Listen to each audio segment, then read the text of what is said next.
ವಕೀಲರ ಸಾಹಿತ್ಯ ಒಕ್ಕೂಟದವರು ತುಂಬ ಅದ್ಧೂರಿಯಾಗಿ ಕನ್ನಡ ರಾಜ್ಯೋತ್ಸವವನ್ನು ಆಚರಿಸ್ತಾ ಇದ್ದಾರೆ. ಅವರಿಗೆ ಅಭಿನಂದನೆಗಳನ್ನು ಸಲ್ಲಿಸ್ತೀನಿ.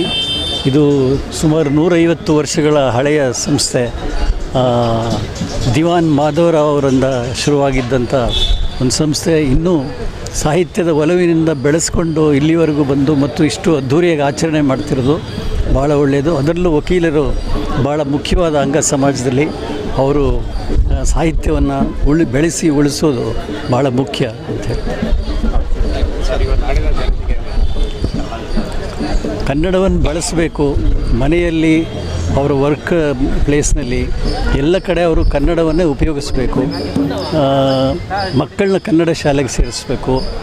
ಅದೆಲ್ಲ ಆಮೇಲೆ ಮಾತಾಡೋಣ.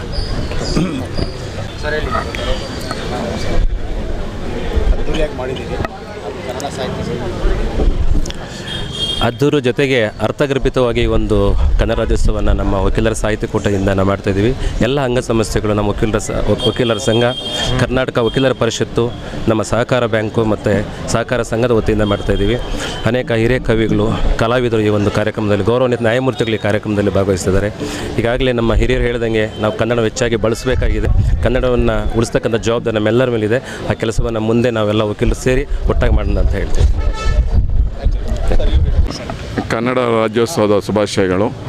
ಮೊದಲನೇದಾಗಿ ನಮ್ಮ ವಿಶಾಲಣ್ಣ ಹೇಳ್ದಂಗೆ ಒಳ್ಳೆ ಉತ್ಸಾಹಿ ಅಧ್ಯಕ್ಷರು ಆಯ್ಕೆಯಾಗಿದ್ದಾರೆ. ಅವರ ಉತ್ಸಾಹ ಏನು ಅನ್ನೋದು ಈ ಕನ್ನಡ ರಾಜ್ಯೋತ್ಸವದಲ್ಲಿ ಎತ್ತಿ ತೋರಿಸ್ತಾ ಇದೆ. ಮುಂದಿನ ದಿನಗಳಲ್ಲೂ ಈ ಕನ್ನಡದ ಬಗ್ಗೆ ಒಳ್ಳೆಯ ಒಂದು ಅಭಿಮಾನವನ್ನು ಇಟ್ಟುವಂಥ ಅಧ್ಯಕ್ಷರು ಒಳ್ಳೆಯ ಕಾರ್ಯಕ್ರಮಗಳನ್ನು ನಡೆಸಲಿ ಅಂತೇಳಿ ದೇವರಲ್ಲಿ ಪ್ರಾರ್ಥಿಸ್ತೀನಿ. ಸರ್, ಈಗ ವಕೀಲರ ಭವನದಲ್ಲಿ ಕನ್ನಡ ರಾಜ್ಯೋತ್ಸವ 365 ದಿನಕ್ಕೂ ನಾವು ಕನ್ನಡ ರಾಜ್ಯೋತ್ಸವ ಮಾಡ್ಬೋದು, ಯಾಕೆ ಆದೇಶ ಮಾಡ್ತೀವಿ? ಅದರ ಬಗ್ಗೆ ಸ್ವಲ್ಪ ಚಿಂತನೆ ಮಾಡಿ ಮಾತಾಡಬೇಕಾಗ್ತದೆ. ಮೊದಲನೇದಾಗಿ ಈಗ ನವಂಬರ್ ತಿಂಗಳಲ್ಲೇ ಅತಿ ಹೆಚ್ಚು ಮಾಡ್ತೀವಿ. ಸ್ವಲ್ಪ ಇದರ ಕೆಲಸದ ಒತ್ತಡಗಳಿರೋದ್ರಿಂದ ಮುಂದಿನ ತಿಂಗಳ ಡಿಸೆಂಬರ್ ತಿಂಗಳಲ್ಲೂ ಆಚರಣೆ ಮಾಡ್ತಾಯಿದ್ದೀವಿ. ಎಲ್ಲ ದಿನವೂ ಕನ್ನಡ ರಾಜ್ಯೋತ್ಸವ. ಈಗ ದೀಪಾವಳಿ ಹಬ್ಬ ಅಂದರೆ ವರ್ಷ ಫುಲ್ ದೀಪಾವಳಿ ಮಾಡೋಕ್ಕಾಗಲ್ಲ, ಅದೊಂದು ದಿನ ಫಿಕ್ಸ್ ಮಾಡಿರ್ತಾರೆ. ಅದೇ ರೀತಿ ನಮ್ಮ ಕನ್ನಡ ರಾಜ್ಯೋತ್ಸವ ಅಂತೇಳಿ ಕನ್ನಡ ನವಂಬರ್ ಇದರಲ್ಲಿ ತಿಂಗಳಲ್ಲಿ ಫಿಕ್ಸ್ ಆಗಿದೆ. ಆ ದಿನದಿಂದ ಸ್ಟಾರ್ಟ್ ಮಾಡ್ತಾರೆ. ಕನ್ನಡದಲ್ಲಿ ಮಾತಾಡಿದ್ರೆ ಕನ್ನಡ. ಮೊದಲಿಗೆ ಕನ್ನಡ ರಾಜ್ಯೋತ್ಸವದ ಶುಭಾಶಯಗಳು. 150 ವರ್ಷ ಇತಿಹಾಸವುಳ್ಳ ಈ ಒಂದು ಸಾಹಿತ್ಯ ಕೂಟ ವಕೀಲರದ್ದು. ಪ್ರತಿ ವರ್ಷವೂ ಕೂಡ ಇದೇ ರೀತಿ ಚಿಂತಕರನ್ನ ಕರೆಸಿ ಒಂದು ಗೌರವವನ್ನು ಸೂಚಿಸುವ ಮುಖಾಂತರ ಈಗ ಮೊನ್ನೆ ಚುನಾವಣೆಯಲ್ಲಿ ಆಯ್ಕೆಯಾದಂಥ ಮಂಜುನಾಥ್ ಗೌಡರನ್ನು ಕೂಡ ಹಮ್ಮಿಕೊಂಡಿದ್ದಾರೆ. ಇದಕ್ಕೆ ವಕೀಲರ ಪರಿಷತ್ತು ಮತ್ತು ವಕೀಲರ ಸಂಘ ಮತ್ತು ಸೊಸೈಟಿ ಎಲ್ಲ ಇನ್ನಿತರ ಬ್ಯಾಂಕು ಎಲ್ಲರೂ ಸೇರಿ ವಿಜೃಂಭಣೆಯಿಂದ ಇವತ್ತು ಆಚರಿಸ್ತಾ ಇದ್ದೀವಿ.